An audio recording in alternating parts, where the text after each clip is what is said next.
going on, everybody? Sugar and Spice Topics. Hashtag MeToo's latest critics say they want to help the movement. Why are they shaming women? Critics by journalist Emily Yoffe and others blame women for speaking out. I wanted to get into this discussion because we know that hashtag MeToo is taking down a lot of powerful men, especially after the Harvey Weinstein case.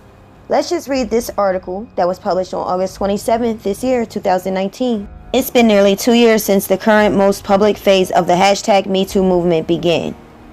The months of near-daily allegations against high-profile men are over, and in their place are bigger questions about how, as a society, we can reckon with those allegations. Those questions have no easy answers. So perhaps it's no surprise that one response at this particular point in hashtag MeToo has been to argue that while the movement is valid, it has gone too far. This was the subtext of Jane Mayer's recent New Yorker investigation into the allegations against former Senator Al Franken.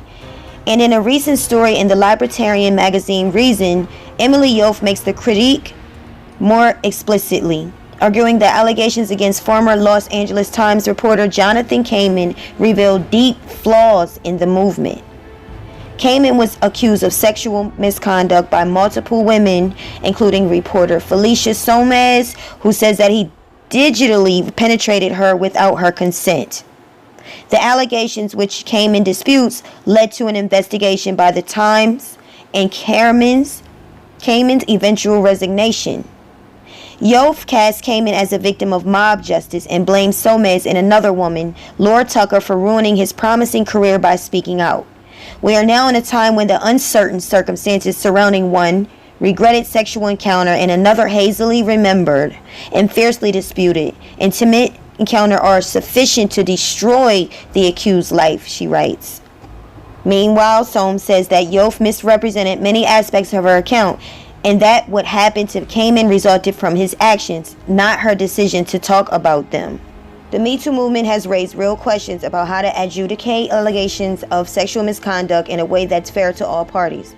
When the legal system and many company human resource departments are so demonstrably unequal to the task, MeToo's critics have brought up some of these questions. But in this process, they often shame the women who have spoken out, casting them as part of a vindictive mob out to ruin men's lives. 2 years into the current phase of MeToo, the time is right for a conversation about what justice in sexual misconduct cases should look like.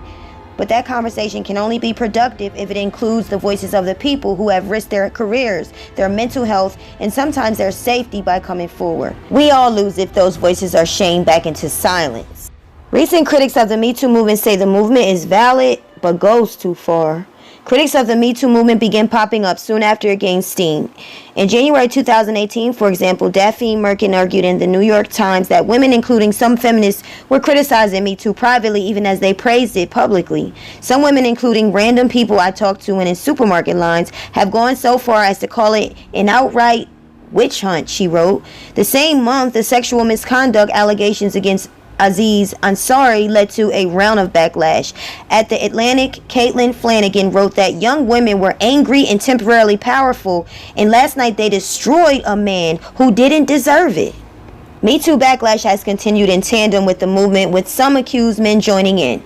John Hockenberry, for example, a former WNYC radio host who was accused of sexual harassment or unwanted messages by multiple women, wrote at Harper's last October about the injustices he saw, his situation, and the need for a return to romance in American life. Some more recent critics, however, have taken a different tone. In her New Yorker story, Mayer does not take the entire MeToo movement to task. Rather, she casts the handling of the allegations against Franken as a threat to the movement. Mayer quotes Deborah Katz, a lawyer who represented Christine Blasey Ford. The allegations leveled against Senator Franken did not warrant his forced expulsion from the Senate, particularly given the context in which most of the behavior occurred, which was in his capacity as a comedian. To treat all allegations the same is not only inappropriate, Katz tells Mayer, it feeds into a backlash narrative that men are vulnerable to even frivolous allegations by women. Yoffe is similarly concerned with threats to the movement. MeToo is a necessary and important corrective to some horrifying, copiously documented and criminal level behavior, and also to be kind of persistent harassment that still characterizes too many workplaces, she writes. But some allegations do not merit bringing up in the context of MeToo, she argues. We're now in a time when a sexual encounter can be recast in a malevolent light, no matter whether the participants all appear to consider it as consensual at the time. And for Yofi, bringing up such encounters now can tarnish the movement. Creating injustice today does not undo the harms of the past. Instead, it undermines the integrity of the necessary effort to address sexual misconduct. So I hear this a lot. Why do we victim shame, victim blame? Well, I'm not necessarily sure we're victim shaming, although it comes across that way. Some of the reasons that I think is time. The time that it takes these women to come forward can range. It can be years. In Bill Cosby's case, it was up to 20 years. I mean, these women are accusing this man from the 80s. Their hair is gray now. They're about 80. Details of events. The details of the events, sometimes these are consensual relationships, ongoing, on and off again, which means that they came back. I remember in Antonio Brown, the football player story, the female was on his bed chilling. Then she came back after a month. Inconsistent stories. When I did research on Faith Rogers, I looked at several different interviews she did and listened, and I did videos on them, which means that I educated myself. She did press conference where she said she was a virgin before she dealt with R. Kelly.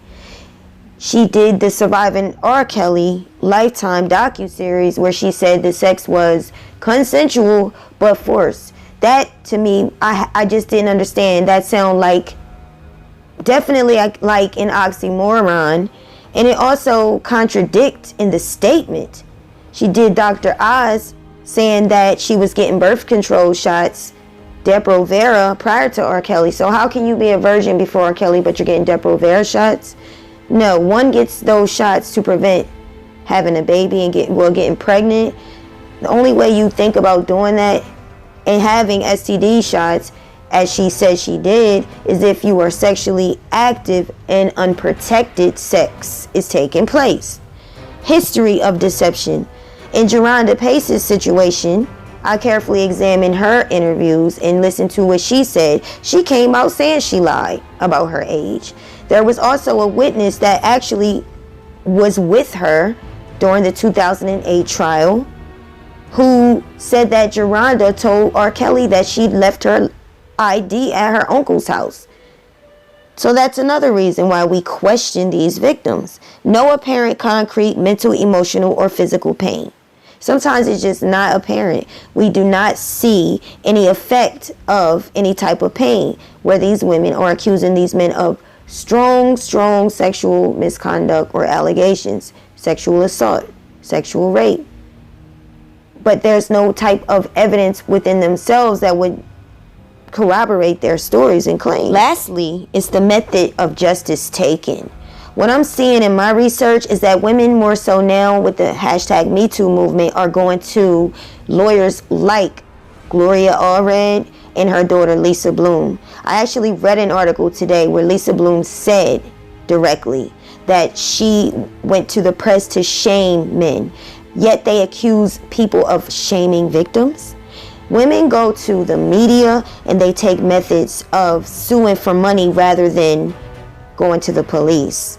So these are the reasons why we question these women. These are the reasons that we are angry, some of us, with these women and their actions, because they are taking down powerful men just by allegations, as Tavis Smiley, who owned his own business, was a book writer, is a book writer, also did a blog, and he was let go because of accusations, even though Tavis Smiley was a great example where he was a owner of his business distributed by PBS. He was a book writer. He is a book writer, and also he has a blog. He had his own show, but because of allegations of sexual misconduct, he was fired. There was an ongoing investigation he didn't even know about. He had proof that those relationships he had were consensual. And he says that in the employee handbook, they did not welcome those relationships, but they sure didn't forbid them because he understands that love can happen and he can't control that. Tavis fought back against Me Too, and that's what I like to see. So there are a lot of reasons why we question alleged victims. Women today are trying to equal to men. They are wanting to go to Mars, walk on the moon. They want to do just as much as men. But when it comes down to consensual relationships, how do they end up accusing these men of sexual misconduct? But then you have these stories of these women going back. And why is your first way to get justice getting his money? I just don't understand that method. So that's why we question these alleged victims. I just wanted to share that article with everybody and give you my opinion and my thoughts to why some don't believe women that come out and accuse men of sexual misconduct. Hopefully things in the future can change. Until now, I want to work to be a part of the change. So let me know what y'all think in the comments. Thank you for listening. Peace.